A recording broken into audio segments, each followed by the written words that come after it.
Step into Value Zone. Value zone hyper mart Patancheru.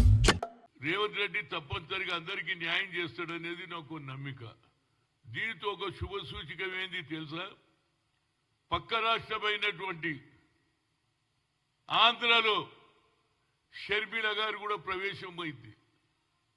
ఈ పని ఎప్పుడో చేయమన్నా అమ్మా నువ్వు ఎందుకు షర్మిలమ్మ ఎందుకు ఇక్కడ ఏమున్నదని వచ్చావు అమ్మా, నువ్వు ఉన్నావు ఇక్కడ ఆడబిడ్డవే, ఇక్కడ ఆడబిడ్డవే ఒప్పుకుంటా.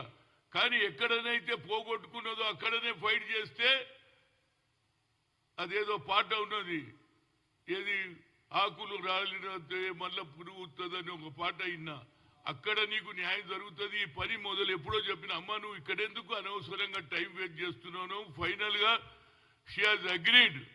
అండ్ నేను అనుకుంటాను రాహుల్ గాంధీతో కలిసి ఆంధ్రలో కూడా కాంగ్రెస్ వచ్చేసరికి అందులో రాజశేఖర్ రెడ్డి ఒక మంచి ఉద్దేశం ఉండే, రాహుల్ గాంధీని ప్రధానమంత్రి చెయ్యాలని ఆయన ఆలోచన ఉండే. కాబట్టి ఆ బిడ్డే ఇవాళ బాగా పనిచేస్తుంది, చేస్తుందని నేను నమ్ముకున్నది. కానీ ఆమెకు ఒక్కటే కోరిక నాది, నేను ఇవాళ పేపర్లో చూసిన ఇంత అన్యాయం అయితే ఎక్కడ చూడలేదండి. మహిళల మీద 8 మంది దౌర్జన్యం చేయడం, ఆమె ఫస్ట్ విజిట్ తప్పనిసరిగా ఆ కుటుంబానికి పోవాలి, అక్కడికెళ్ళే నువ్వు మొదలు పెడితే బాగుంటుంది. ఎందుకంటే ఒక ప్రజలలో ఇమేజ్ వస్తుంది, అరే షర్మిల గారు వచ్చారు, ఒక మహిళకు జరుగుతున్న అన్యాయాన్ని ఎండగట్టడానికి, ఈ అన్యాయాన్ని ఎదిరించడానికి వచ్చిందనే ఒక ఆలోచన కూడా ప్రజల్లో మొదలు పెడతారు. తప్పనిసరిగా ఆమె సక్సెస్ కావాలని, అక్కడ కూడా కాంగ్రెస్ బలపడాలనేదే నా ముఖ్య ఉద్దేశం. ఏదైనా ఒక శుభ సూచకం, అక్కడ కూడా కాంగ్రెస్ రావాలనేదే నా ఉద్దేశం. ఎందుకంటే అన్నదమ్ములుగా ఉందాము, అన్నదమ్ములుగా విడిపోదామన్నాం.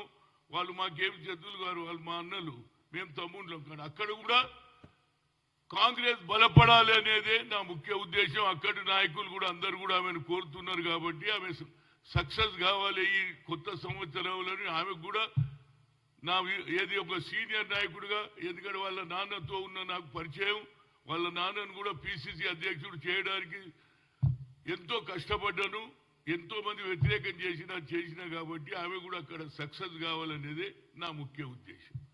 మరొకసారి happy new year to everybody including media, electric తీసేటోడు అదే చూయించేటోళ్ళు అందరికీ కూడా నా హృదయపూర్వక ధన్యవాదాలు. Thank you.